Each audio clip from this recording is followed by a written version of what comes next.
नमस्कार,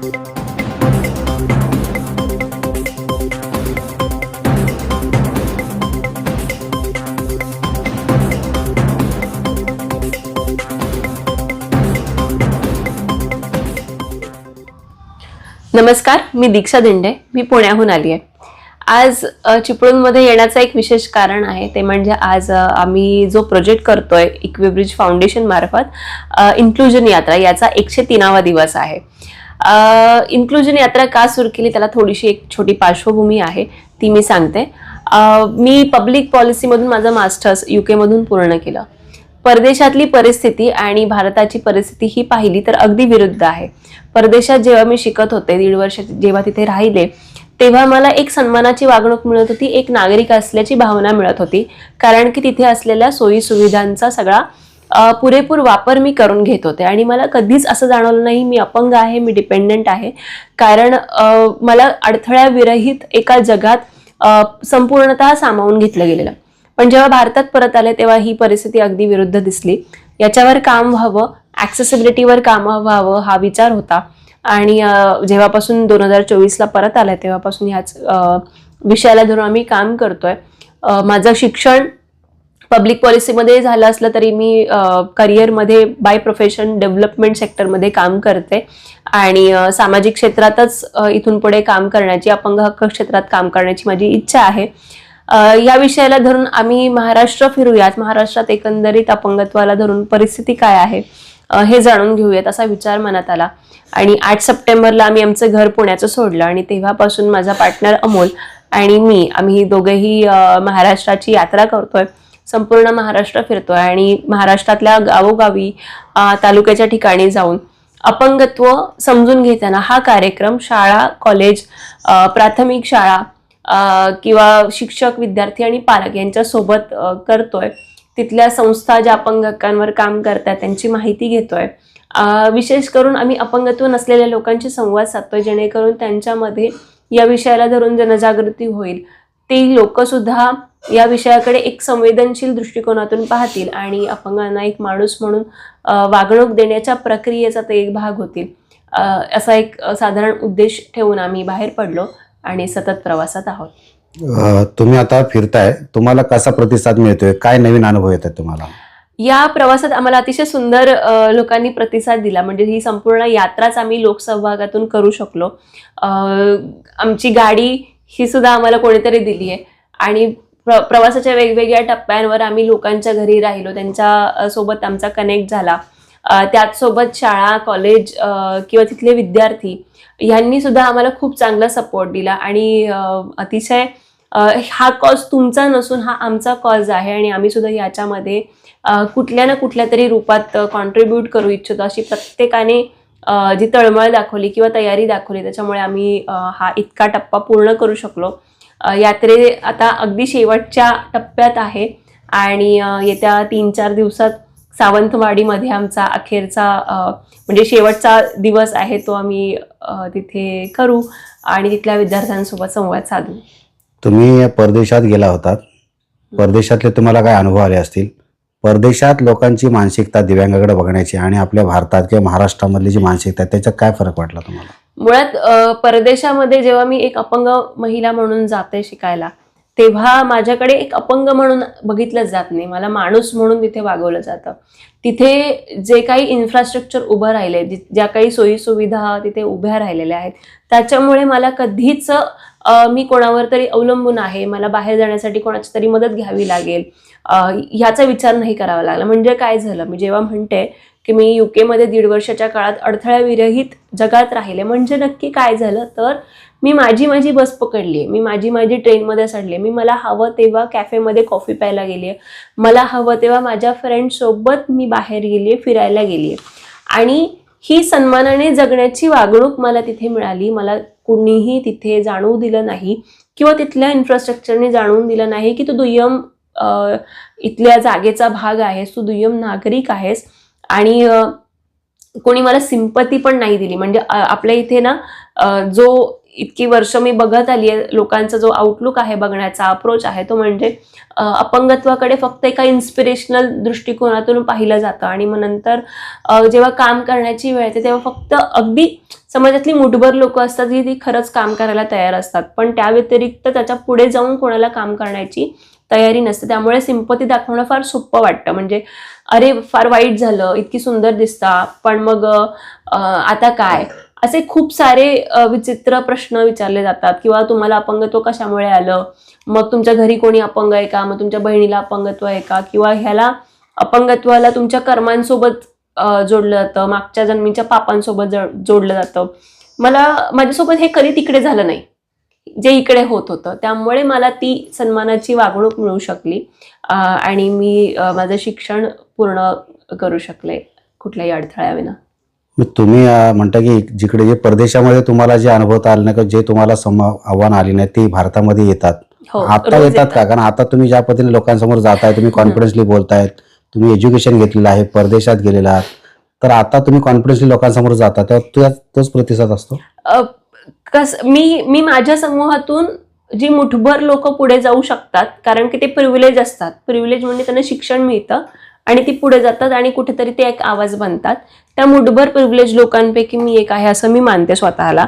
पण हीच रियालिटी जर माझ्या आजूबाजूची अपंग लोक आहेत, जी वेगवेगळ्या समूहातून येतात, जे शिक्षणापासून आजही वंचित आहेत, त्यांना मिळते का, तर त्याचं उत्तर नाही असं आहे. आणि मी आज जरी बाहेर जात असले तरीही कोणीही इमॅजिन केलेलं नसतं की आपल्याकडे येणारा जो गेस्ट आहे किंवा जो पाहुणा आहे, जो बोलणार आहे या विषयावर, तो अपंग आहे. आणि जेव्हा मी अक्षरशः तिथे जाते तेव्हा लोकांच्या लक्षात येते की अरे आपला हॉल तर वरती आहे, आपल्या स्टेजला रॅम्प पण नाहीये साधा. आणि तेव्हा लोकांची गडबड सुरू होते, कारण की आपण कुठलीही इमारत बांधताना कधी विचारच केला नसतो की असं पण काहीतरी असू शकतं किंवा आपल्या इथे अशी पण मुलं, वेगळ्या गरजा असणारी, वेगळी दिसणारी मुलं मुली पण शिकायला येऊ शकतात. तो विचार जर सुरुवातीला केला गेला असता तर माझं आणि माझ्या समूहाचं समावेशन अगदी सोपं झालं असतं. आणि आम्ही म्हणजे मला आता माझं जर स्वतःच घर पहिल्या मजल्यावर आहे तर मला घरातून खाली यायचंय, मला बाहेर जायचंय, माझी कामं करायची आहेत पुण्यात, तर मला विचार करावा लागतो की मला खाली कोण नेणार आहे. मला गाडीत बसताना कुठला उबेर ओलावाला ड्रायव्हर मला नकार तर देणार नाही ना आज. मला जर तिथे पोहोचायचंय तर तिथे वॉशरूम आहे का, आणि नसेल तर मग मला पाणी प्यायचं स्वतःला कंट्रोल करायचंय, मला जेवण करणं कंट्रोल करायचंय. तर म्हणजे तुम्ही एका पदावर पोहोचता म्हणजे तुमच्या अडचणी संपल्यात का, ते तसं नाही होत. अडचणींचं स्वरूप बदलू शकतं, एवढंच होतं इकडे, बाकी काही होत नाहीये. तुम्ही ज्या पद्धतीने आता तुम्ही ज्या सगळे विश्व पाहत आहात, तुमच्याकडे स्वतःकडे विचार आहे, तुमच्याकडे कॉन्फिडन्स आहे, तुम्हाला ध्येय आहे समोरचं, परंतु बाकीचे दिव्यांग तेवढ्या ताकदीनं पुढे जात नाहीत. मग त्याच्यामध्ये कुटुंब जे असतं, त्या कुटुंबाचं किती मोठं योगदान असतं किंवा समाजाचं किती योगदान असतं या सगळ्या घडण्यामध्ये? कुटुंबाचं सगळ्यात मोठं योगदान असं मी मानते. समाजात खूप चांगली लोक आहेत, ती मदत करायला तयार आहेतच, पण कुटुंबाने सुद्धा आपल्या मुलांवर विश्वास ठेवून थोडीशी जरी उभारी दाखवली तर पुढचा मार्ग सोपा होतो. समाजातली लोक त्यांना येऊन मदत करायला तयार असतात. पण बरेचदा काय होतं की काळजीपोटी आई वडील आपल्या जे अपंग मुलं मुली आहेत त्यांना घराबाहेर काढत नाहीत, किंवा त्यांनाच माहित नसतं की चांगल्या सुविधा आपल्या मुलांसाठी कुठे मिळतील. ज्यांचं हातावर पोट आहे ते म्हणतील की मी कामाला जाऊ का तुला शाळेत नेऊ, त्यापेक्षा तू घरी बस, आम्ही आमचं काम बघतो आणि निदान पोट तरी भरू शकू आम्ही अख्ख्या कुटुंबाचं. त्यामुळे कुटुंबाची जबाबदारी ही खूप महत्वाची असते. सुरुवातीच्याच काळात जर अर्ली इंटरव्हेन्शन आपण जो शब्द वापरतो, तर अर्ली इंटरव्हेन्शन जर केलं गेलं, एक अपंगत्वाची व्याप्ती पण कमी होऊ शकते.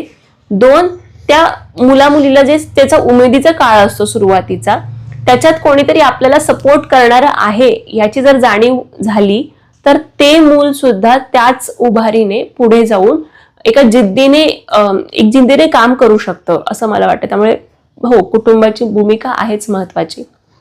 आता तुम्ही ज्या पद्धतीने काम करता, तुमचं नेमकं ध्येय काय, शेवट कुठे आहे, किंवा कशा पद्धतीने तुम्ही याच्यामध्ये काय कार्य करू शकता, कोणत्या गोष्टीवरती तुम्ही काम करताय? मी ऍक्सेसिबिलिटी म्हणजे इन्फ्रास्ट्रक्चरल ऍक्सेसिबिलिटी, दुसरं म्हणजे सेन्सिटायझेशन वर्कशॉप्स, ह्या 2 विषयांना धरून काम करते.